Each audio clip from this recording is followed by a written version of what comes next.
You're listening to The Other 50%, a history of Hollywood. I'm Julie Harris Walker. This is the podcast where we talk to successful women in entertainment and hear their stories. In this episode, I got to speak with Olivia Baptista. If you haven't heard of Olivia yet, you will. And when you do, I'm going to pretend that I discovered her. Olivia is a badass multi-hyphenate actor, writer, producer, and she has several projects already under her belt. She is the real deal. We talked about New Jersey, not getting Ebola in Bosnia, and the importance of saying yes. Say yes. Say it all the time. Say it when you're in New York and an agent calls you from LA to have a meeting tomorrow. Say yes. You can find us at theother50%.com, and you can also go there to buy the Other 50% merchandise. You can find us on iTunes, Facebook, Twitter at Other50%, and on Instagram at Other50%Podcast. And don't forget to check out my other podcast called The Other 50%, A History of Tech. You can find it on iTunes or on the same website. That's where I talk to successful women in tech and hear their stories.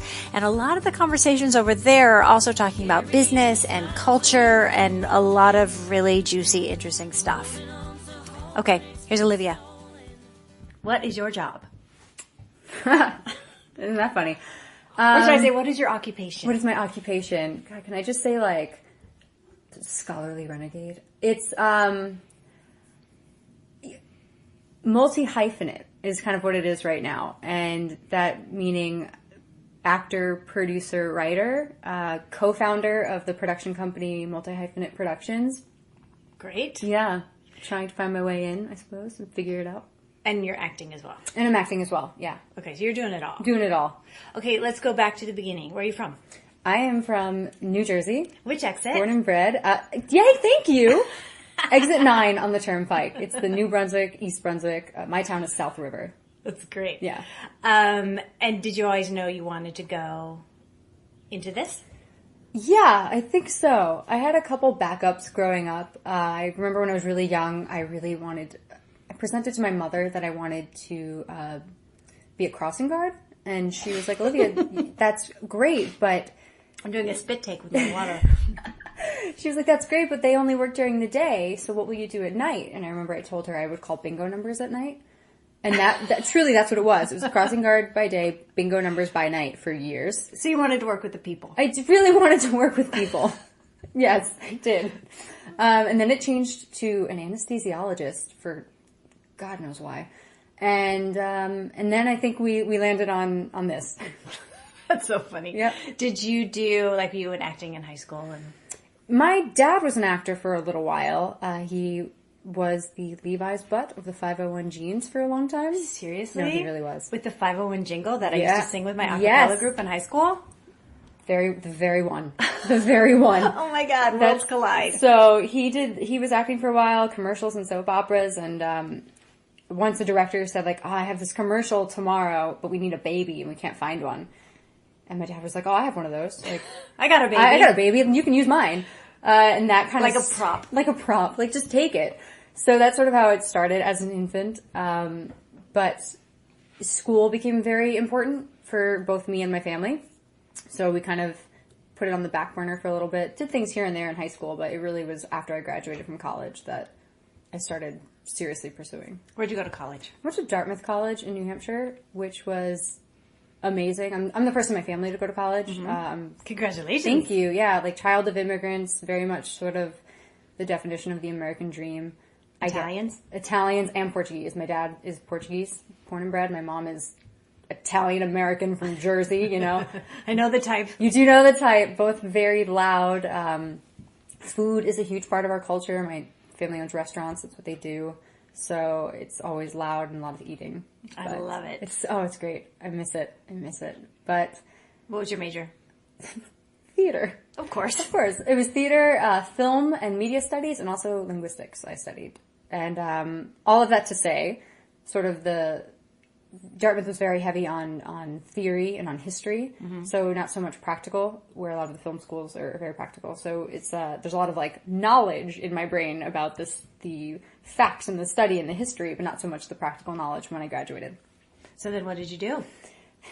When I graduated from Dartmouth, I went to Bosnia, actually. As you do. As people typically do, of course, with this nonprofit that was started by a Dartmouth professor called Youth Bridge Global, and essentially what we do is we bring Shakespeare to the youth in the Balkans and other nations, but we focused on the Balkans, and I focused on the Balkans.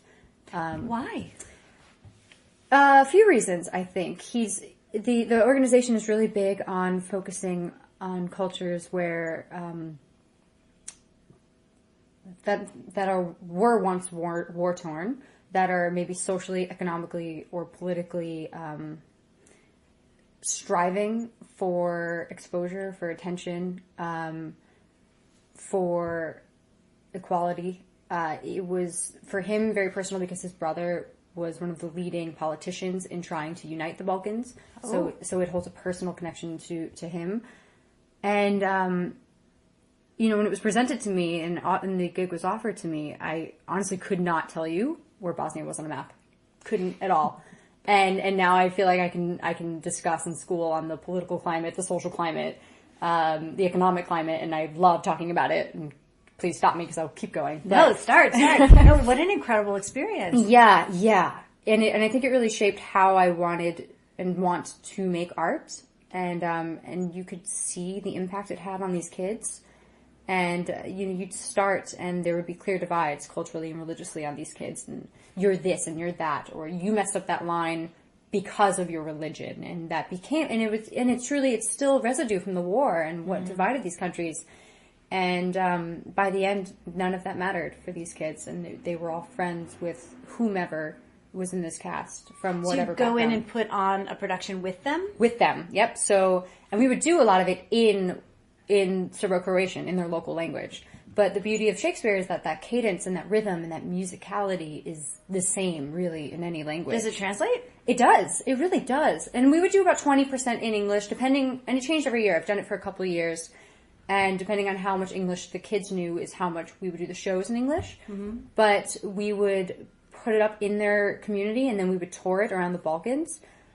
And more than just the kids, I feel like the sense of community, the towns were so excited to have access to this art. And it really influenced the way I like to produce, in that, like, it should feel like this homegrown community.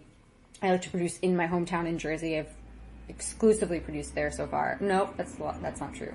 Almost exclusively produced there at this point. And it's just unbelievable, the sense of community that art can create. And I've seen it create, and it tangibly creates. Well, theater just heals everything, doesn't it? It really does. And we all say that. And we joke about it, but, like, it really does. And I saw it happen firsthand with kids as young as 12, with young adults as old as 24, and then with communities of people who maybe didn't even necessarily understand what was happening. But it really brought you back to the roots of Shakespeare, where the audiences were so interactive, and they would laugh and they'd cry, and people would quite literally walk onto the set and into the stage, and kids, like, wanting to be up in it.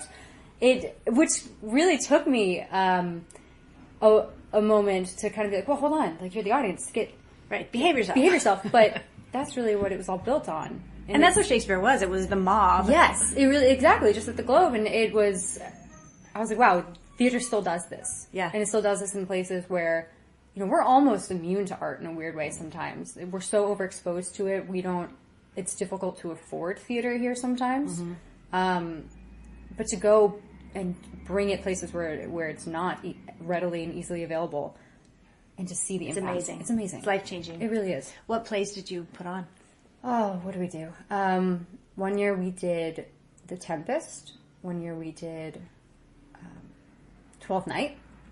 And then we did someone with, oh my God, with Rosalind. As You Like It. Thank you. We did As You Like It. We did As You Like It. It did, yeah. I was thinking, when I was in college, I went to Paris for a weekend. I was in London, and I saw The Tempest in French. Didn't understand a word, but knew totally what was going on. Like, that's how Shakespeare is. Yes. Yeah. It doesn't matter what language it's in. And that's how we knew when they would be ad-libbing, too. Because the kid's thinking, oh, you don't understand what we're saying. We're just going to make it up. And we catch them every time. I'm like, I know what you're doing. That's not iambic pentameter at all. So you don't get to make it up when you're doing Shakespeare. You cannot make up Shakespeare. That's against the rules. All right, so that's a very cool thing that you did. How long did you do that? I would do it over the summers, so it would be 3-month periods. So I guess totaling 6 months of my time was there. That's great. Was that a paid gig? It was. It was a stipend, a weekly stipend, I suppose is what we would call it. But, yeah, it was really cool to kind of graduate. It was quite literally 2 days after I graduated, I was on a plane to Bosnia. And great. yeah, so the second time wasn't as great. I got very sick while I was out there. And it actually ended up in the hospital, which was a story in and of itself. Yeah, they, it was while Ebola was kind of a thing. Oh, God. Yeah, so we were sort of, I was joking about it. I should never do that again. But Never joke about I'm Ebola. awful. But I just started getting these nosebleeds. And I wasn't thinking much of it because it's very, very hot in the summers in Bosnia. Again, it's dry. It's dry. We rehearse outside. There's no air. There's really not much air conditioning. It's very second world. It's a climate thing. And maybe that's what I'm thinking. It was my second time there. I'm like, I've been through this. This is fine. But I'm not prone to nosebleeds. So that was a little worrisome. And then came this fever. And this awful, vomiting and every which way and the sweating. But again, it's 110 degrees there. Why am I so cold? And eventually I ended up going to the hospital. My poor parents, I think I just texted them, going to the ER, talk to you later. I have Ebola. Don't worry. Don't worry. And I get there and this is what it is. The doctor's smoking. Oh, sure. Oh, of course he is. And he's like, we don't know what's wrong with you. Last week we have an American here. He had appendicitis, so I think you have appendicitis. Oh, because that's what Americans have. Because that's what Americans get. No symptoms of appendicitis. Just, aside from vomiting, I guess. And I was like, I really don't think I have appendicitis. I think I just need something for fever. And please take my temperature, because I just thought my fever was very, very high. They hadn't even taken your temperature? No, they did nothing. I did nothing. And I was like, please just take my temperature and get me on an IV. I need something for the fever. And he's like, no. I think it's appendicitis. And I'm like, I promise you, sir, this is not appendicitis. You may not take out my appendix. You have no permission to take out my appendix. Just check my temperature, please. But let me tell you, the best meals I've ever had were in the Bosnian hospital. Seriously? Truly. Homemade, and things I absolutely should not have been eating with my stomach, but grape leaves wrapped with delicious meats and fresh soups and purees and salads. Unbelievable. I have pictures. It was a 5-course meal. You're Instagramming your hospital food. I really was. And eventually when I had internet. But yeah, it was hilarious and scary and quite an experience. But you lived and you did not have Ebola. I did not have Ebola. We really don't know what I had. We think it was maybe the flu. Don't know. A strange flu. But it's fine. I'm good. All right, you lived. So, in between being in Bosnia, you're living in New York City? Yes. Doing what? So I moved to New York City after my first stint at Bosnia, and didn't even know where to begin or what to do. The entire city is at your disposal. I didn't know, trying to break into this industry, where to start or how to do it, especially kind of wanting to be this sort of actor, writer, producer, multi-hyphenate. And at the time, I don't even think I knew I wanted to do that. So, as most actors do, I started in retail, selling high-end soap. As you do. As you do. And that was such an experience, just in learning how to deal with, communicate with, interact with different people about skincare, about soap, about little intimacies of themselves. And when I was done with soap, I decided, I had a writer friend from Dartmouth who I really loved her writing style. I thought it was very creative and very clever. So I just wrote to her one day and was like, can you write a short film for me and one of our professors from Dartmouth, Jamie Horton, who I think is so talented. Something for the two of us to do together. Love it. And I put her in touch with a director friend from Dartmouth, one of the employees at the college, and she was like, yeah, sure, I'll do it. I have this idea or this idea. And I said, that one, I want to do that one. And without realizing it, I guess I sort of was haphazardly producing it. I wasn't the you producer. became a producer that day. Yeah, you know what? I suppose so. And I'll never forget the day a Dartmouth professor of mine, we were rehearsing for one of the shows, and he turned to me and he said, you would make an excellent producer. You are a born producer. And I remember feeling so insulted. I'm an actor! Yeah, you know what? And also the stigma. This producers are are mean, they're bitches for women, you know, and what that, all of these associations that came up, and I'm an actor, and I'm absolutely not a producer. And, you know, now that's really changed for me, and that definition has changed so much for me. And he couldn't be more right, I suppose, in a lot of ways. Thank you, James Rice. But isn't it funny what you hear when you're 20 that you're outraged by? Yeah, I mean, you know, like, oh yeah, I'm like, oh wait, that's what he meant. That's true. And yeah, so, and that was sort of the start of it. We did this little film. It was called White Lies, Blue Dream. It ended up getting into a few festivals. It was very dark. And then after that, she and I did. No, wait, back up. So okay, she wrote a script, yep. and you said, I'm going to produce this film. Sort of. For this one, because I didn't know what a producer was and what that meant. So I didn't end up being the producer in title, but I did bring quite a few of the team members together, I suppose, a lot of the creatives. And that was sort of where it ended for me, and then I was just an actor on it. Okay, but you rallied the troops. I did. And said, let's put on a show. Let's put on a show. Let's make a movie. That's easy, right? That's yeah. what, I want to make a movie, so let's make a movie. What could be hard about that? And that's exactly how. And what a beautiful naivete. And that's sort of what I drive through everything, I hope. How did you get all your equipment and everything? The beauty of hiring university employees is having access to the university's equipment. And hiring some of the film professors meant their equipment. And it all just sort of fell together that way. So did you shoot it in New York, or you shot it that up one? We in ended up shooting up in New Hampshire, in Hanover, and for about a week. It was very cold. It was just the beginning of spring, so it was, very grassroots. Great. Yeah. Okay, so that got into festivals. So that did festivals, That's and then good. I was like, oh, let's do this again, but I'll be the producer this time, and I'll actually do it. And we did another one that we filmed entirely in my hometown. And this was really my first foray as a producer, which plenty of fires, plenty of them got put out. That's how you learn. That's how you learn. And that film did pretty well. Did you have any money for that one? $5,000. I bet it felt like a lot of money. It sure did. It sure did. And I'm like, wow, $5,000! Like, this is amazing. And we went to Cannes with that one, and that was pretty wild. And what was that called? What's in a Name? Very dark. Tabitha Xavier, the writer, loves taking these dark storylines and kind of adding a fantastical sort of surrealist twist. And it's about a man reconnecting with his daughter before the birth of her first child. So his grandchild. And the whole film is him kind of getting his act together after he asks her if he can help name the baby.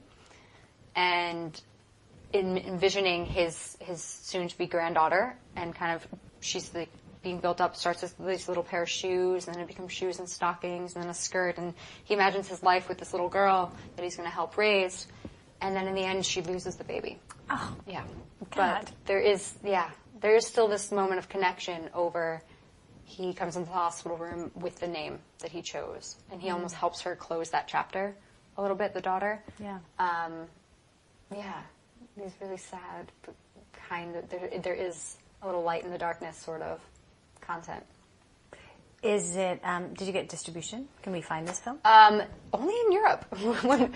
Funnily enough. We're huge in Germany. We're a hit on German buses, let me tell you.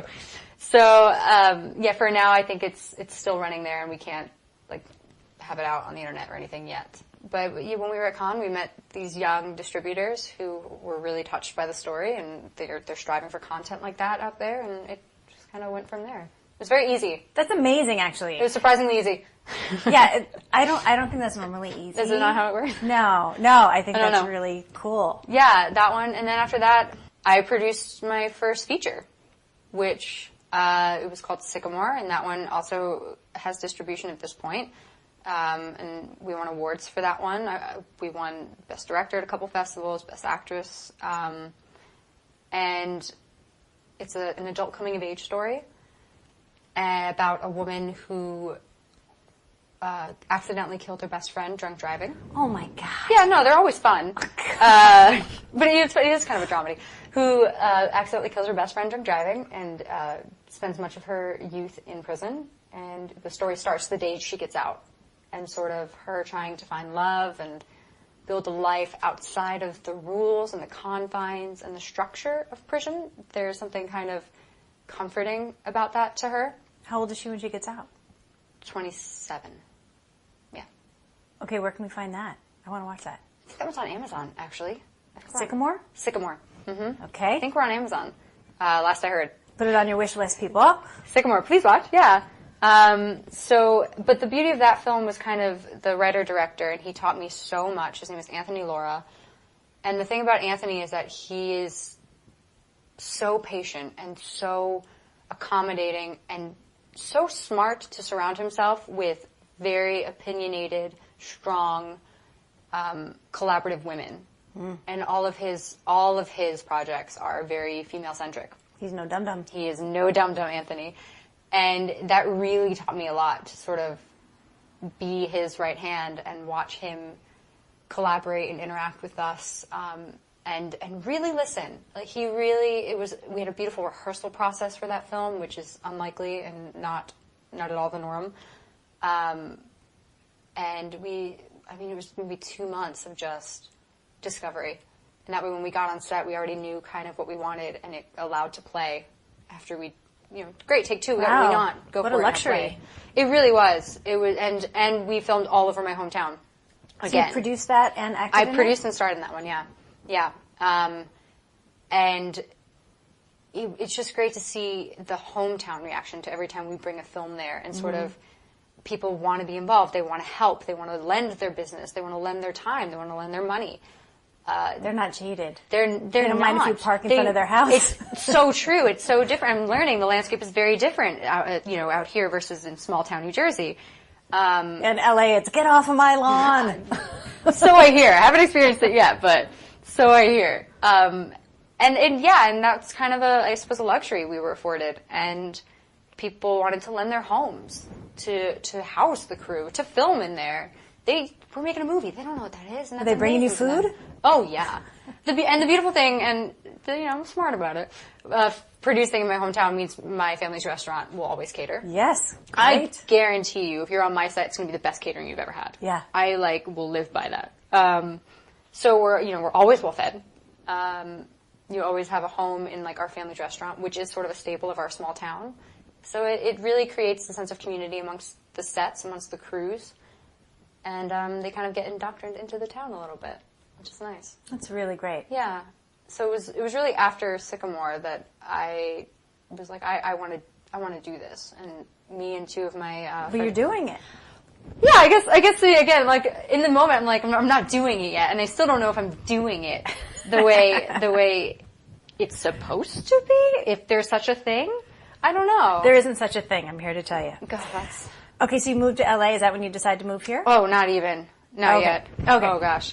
Okay, so after Sycamore, what happened? After Sycamore, we started our production company, which Yeah. is Multihyphenate Productions, me and two of my girlfriends from Dartmouth. And we strive to sort of make content that is female-centric, that deals with LGBTQ themes, characters, and persons on set, that POC, persons of color in filmmaking.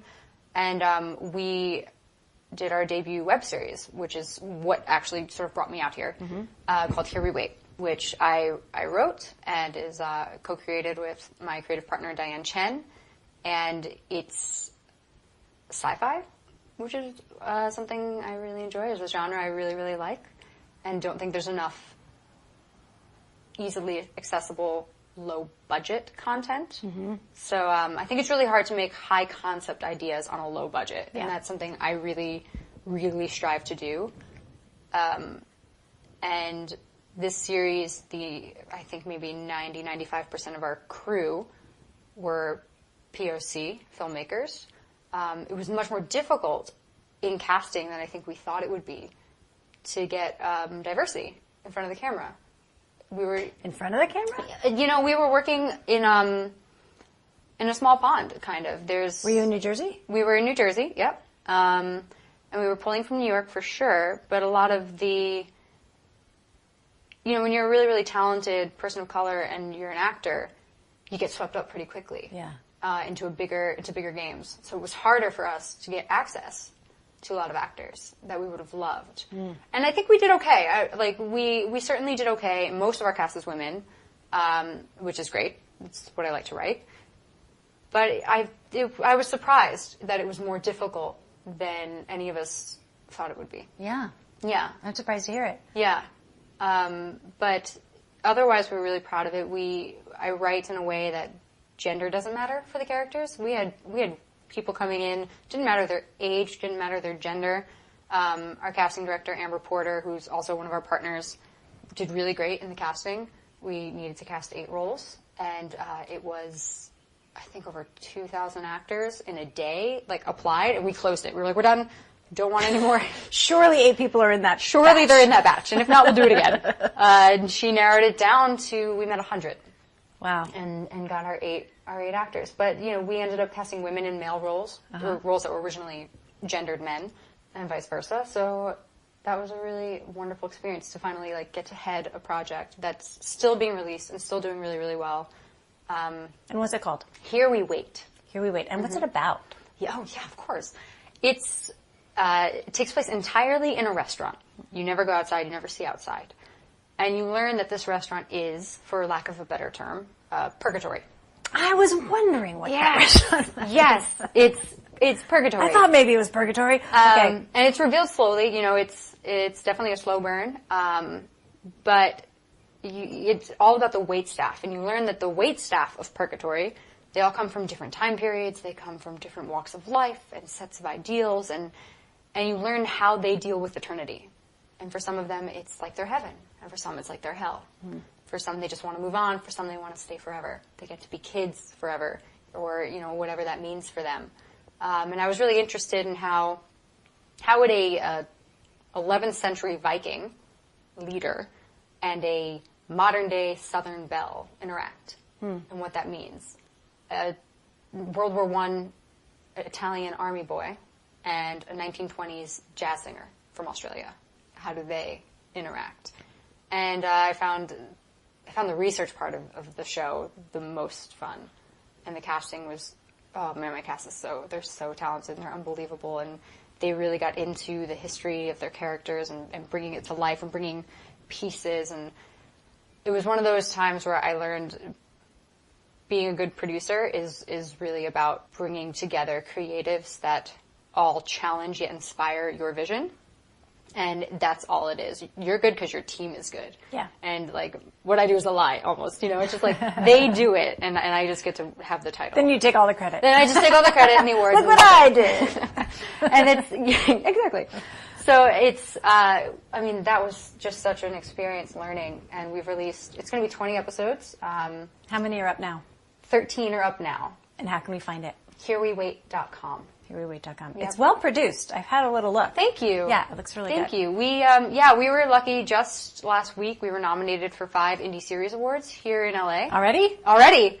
Yeah. So we're going to those awards, and we just got into 2 other festivals this week. So and now is when the web fests are starting. So I'm curious to see how our run goes. But all right. So you are doing it, and you've been in LA for a minute. I've been in LA for 5 weeks. How's it going? Oh God. I am still trying to get my sea legs a little bit. I feel like I was just figuring out how to navigate New York when they say it takes 10 years. Oh, no. I mean, New York does. Oh. Well, okay, that makes sense. I was there for 4. You did pretty well. I did okay. I did all right. And then life took me out here, and that's a funny story in and of itself. Yeah, what made you decide to come? My mother is very sneaky. My mother is prone to, when she came to visit me in New York, would steal some of my headshots and resumes without my knowing. And she'd write her own cover letters and then mail them out to agents and managers. And I would have no idea. And so one day... Sounds like she is your manager. Oh, don't tell her. Momager. Oh, God. One day I get a call. I'm in New York. I get a call from this man, David. And he's like, Olivia, I'm looking at your headshot. I checked out your series. I love it. Can you come in for a meeting tomorrow? Or no, sorry, it was today. He was like, can you in to a meeting today? You're like, David who? And so I saw the number said LA, and I just go along with these conversations. I was like, David? He's like, David. Yeah. Which? It's David Moss. And I was like, oh yeah, of course, David. As you're Googling as fast as you can? As I'm legitimately, that's exactly what I was doing. I'm like, who is this man? He's like, can you come in for a meeting today at 2? And I was like, today at 2? He's like, yeah, where are you? And I don't know where this came from. I was just like, I'm in West Hollywood. He's like, oh, that's great. I'm in North Hollywood. Can you come in today at 2? And I was like, oh, I can't today. I can come in on Thursday. Were you in New York? Yeah, I was in New York. I was in New Jersey. I was having lunch at my dad's restaurant, talking about, like, woe is me about my career, I'm sure. Like, and you were just like, oh yeah, I'm in LA, I can be there. It's exactly, I just yesed him. I was like, absolutely, I can be there on Thursday. And that's how you do it. I got on a plane, I was here that Thursday, and that's it. Okay, so who is David Moss? David Moss is my agent at HDMA, and he has been absolutely lovely and wonderful and so accommodating and knowing that I'm so new here. So he signed you and you moved? So he signed me and I moved. Did you fess up that you weren't actually here? No. So if he listens to this, he'll know. Did he know you didn't live here? He knew. I didn't lie. I said I was back and forth. I'm bi-coastal. As of today. I have a lot of meetings and publicity things for my web series going on in New York right now. I'll be here January 1st, and this was in November. This was mid-November, so I was like, I'll be there in January, and he was like, great. So that's how you decided to move. And that is how I decided to move. Nothing was, it wasn't. Nothing was holding me down in New York. I love New York. All of my friends and family were like, go. That's where this industry is. Go make it happen. Go so you know an opportunity when you see it. I hope so. I really hope so. God, I love it. 5 weeks later, here I am. Wow. Yes. Yeah. Okay, what's next for you? Oh man, I wish I knew. What do you want it to be? Better. Yeah, Much better. Better question. I'd like to write a couple more things. I have a sci-fi post-apocalyptic short film I really, really want to write, and a comedy series I really want to write. I'd like to figure out exactly how, as a multi-hyphenate, as somebody who I think aspires to be maybe a showrunner of sorts, who gets to produce and act and write and all of her own content, what's a way to do that here? Because you're right, there is no one way. But without... What's your way going to be? Right, what's my way going to be? Without really knowing anybody, without really knowing who I can tap. Because I did sort of come here blind, and I am here blind a little bit. Figuring that out. How to shimmy your way in when you're not just a writer or just a producer. Mm-hmm. You don't want to be just one of those things. And how do you hold on to all the pieces without letting people shove you in a box? Yeah, truly. And that's what my concern was in New York a little bit. And so I was like, you know what, let me give it a shot out west. Well, the advantage you have is you've already done it. So you've already demonstrated that you can do all those pieces. Yeah, I guess so. Yeah. Now, tell me this. Knowing what... We'll talk about gender for a minute. Sure. Knowing all the data right now and how women do in this business, trying to write or direct or, all the things. Yeah. Which I don't think you should be discouraged by for 1 second, because you're just going to plow forward and do it. But does that worry you at all, or do you not think about it? No, I don't. This doesn't worry me at all. The fact that there are so many people trying to do it, you mean? No, the fact that so few women that so few women are doing it. The fact that so few women are doing it. Sorry. It's funny because I've never thought about it in terms of gender until people bring it to my attention. And I think that's a testament to the women who have already paved a highway for us. And it's just learning how to get on it and drive it. And I've always been if I want to do it, I'm going to do it. If I want to make the show, I'm going to make the show. If I want to make this movie, I'm going to make this movie. And it wasn't until other people were like, oh wow, but it's crazy that so much of your crew is female. So much of your cast is female. It's amazing that you were able to do this. Well done. And yeah, it didn't even faze me until I started to hear it. Because you just did it. I just did it. Yeah. And I've always been taught that. I think, it kind of goes back to my family, who have always been strong supporters of do what you believe and do what you want to do. And I think for me, sort of what the American dream is having the privilege and the freedom to pursue your calling, whatever that may be. And I think that's been very instilled in my brother and I. And so much has been done in this. And it's now up to a younger generation to follow suit and to see how the women before us did it and to plow forward with that. So you're not waiting for permission. I'm not waiting for permission. That is the ticket right there. Yeah. Yeah. I'm not waiting for permission. I'm just doing it. And I'm hoping it pays off personally in the way I would like it to one day. And, maybe, and for me, I think that's being able to create content that I'm excited about, because I only really make stuff as a content creator. I get that opportunity to just make things I'm excited about, and to continue to surround myself with the artists that inspire me, and to just the family I'm sort of building of filmmakers and of creatives. But no, I'm not waiting for permission. I'm maybe waiting. As somebody who I really love linear structure. It's so easy to understand. You know, when you start here, and then the next step is this, and this, and this, and then you work your way up to the top. And this is an industry where that doesn't necessarily exist. There's no roadmap. There is no roadmap. So I would I would love a book. It's just a roadmap. Just give me a roadmap. Tell me how to do it. Tell me how to do it. What's step one? It'll be so much easier. So that part's exciting and challenging for me personally, as somebody who really likes structure and knowing what the structure is. And getting to kind of build my own in a way. You're going to make it. Yeah, yeah. Are you a success?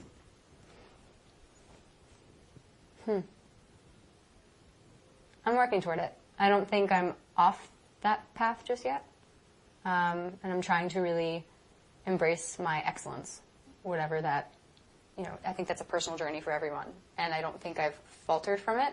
I've certainly floundered a little bit from time to time, and I'm learning, but I don't think I've faltered from that journey quite yet. Are you a badass? Oh, hell yeah, I'm a badass.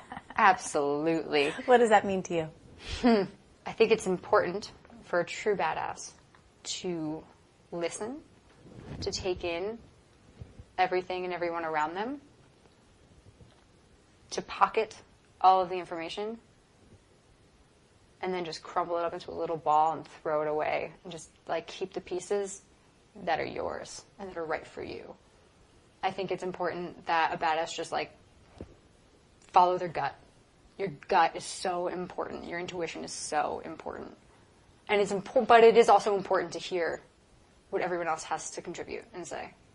And I think that's hard. I think it's really hard for people to just take other people's opinions and thoughts and contributions, whether or not you agree with them, and Lord knows I am no innocent in that. But I'm learning patience, and I think a real badass is willing to accept others. Do you ever feel like an imposter? Oh yeah, of course I do. Of course I do. And I think, but not in a negative way. I don't necessarily think that's a bad thing. I think a lot of this industry is a sort of fake it till you can make it, or just like we talked about earlier in my ending up in LA. Just say yes. Just say yes. Are you in LA? Yes. Can you produce a movie? Yeah, of course. Have you dealt with budgets this small? Yes. This big? Yes. And you make it work, and you learn as you go. So I suppose there is not a level of falsehood, but there's a little bit of fake it till you make it in there, which maybe means imposter. I think that's how you make it. That is how you make it. It absolutely is. Yeah. You just say yes and you do it. You just have to say yes. Do you have advice for other people who are just starting out? Yeah. We don't all. Your journey is your own, and so you can emulate another professional or really be inspired by somebody else doing this, but know that there is no other you. You can't be Shonda Rhimes, because there already is a Shonda Rhimes. You can't be any professional, any writer, any creative that already exists, because they already exist. You can be inspired by them, but know that your story, your journey, and what you have to contribute to the artistic community is your own. And I think never shy away from that. I try to remind myself every single day of that. But there's only one you. And you need to embrace and own that person. I think that is the ticket. Did you watch that Katy Perry documentary? I didn't. There was one point where producers were saying to her, you're going to be the next, I don't know who it was, you're going to be the next Madonna, or you're going to be the next Taylor Swift. And she was like, no, I'm going to be the first Katy Perry. Yes. And she held on to that. That's exactly what it is. And I'm just very lucky. Find your support group, find your people, and hold them dear, hold them close. I'm very lucky to have my family is extremely supportive, and my friends, my core group of friends, and they remind me of that every day. Like, this is your journey. And something my father's always said, no matter where he's dropped me off, when he dropped me off at Dartmouth, he said, make sure Dartmouth knows in 4 years that Olivia Baptista was here. Whatever that means for you. I love that. Yeah, and he said it in New York, and he said it here, so. He's got your back. He's got my back for sure. Both my parents got my back. Now, do you think about, I'm always so torn when I ask this because we only ask women, and that is sexist in itself, and we should ask men, and when I have more men on my show, I do ask them. Do you think about having a family at some point? Oh, absolutely. Do you think about how you're going to integrate that into this career? Because you're going to have a high-powered career in a very demanding business. Sure am. Yeah. Do you think about how you're going to do that? Yeah. Yeah, I do. And I'm definitely not ready for it yet, but I love kids. I was a nanny in New York for many years, and I loved doing it. I'd have kids without having the partner, if that's what it came down to. I think motherhood is important, and I'd love to help foster a new generation, however that manifests itself. You figure it out. You make it work. You have to. You make it work. They'll come to the office with me. They'll learn. They're going to have to. And you're going to have your own office, so it's going to be fine. I'm in my own office. They're fine. They'll have a corner. So it's all good. Is there anything that you would add to this conversation that we haven't talked about? Oh my gosh. Pressure's on. Yeah, could you say something really inspiring and important? Can we get the encapsulating quote of it? No, I think more than anything, thank you. Thank you for having this podcast. I'm a listener of this podcast, and the women that you have on here are so inspiring, and it's inspiring to hear their stories, and humbling, and exciting, and refreshing more than anything. So I'm very lucky to have met you and to have gotten to talk to you. Gosh, thank you so much. You. And welcome to the club, sister. You're in it. I'm so excited. I don't know what to say. Okay, we're done. Okay. You've been listening to The Other 50%, A History of Hollywood. I'm Julie Harris Walker. I'd like to thank Olivia Baptista for sharing her story. And special thanks to Jonathan Lucas for editing, Jay Rowe, Danny Rosner, and Allison McQuaid for the music. Please find us on iTunes and subscribe and leave a review. And of course, on our website, theother50%.com, all spelled out, for added features, bios of our guests, their pictures, the merchandise. And you can also subscribe on the website and never miss an episode. I'll send you an email every week. You can also follow us on Facebook and on Twitter at Other50% and Instagram at Other50% Podcast. And don't forget to check out The Other 50%, A History of Tech. Thanks for listening. See you next time.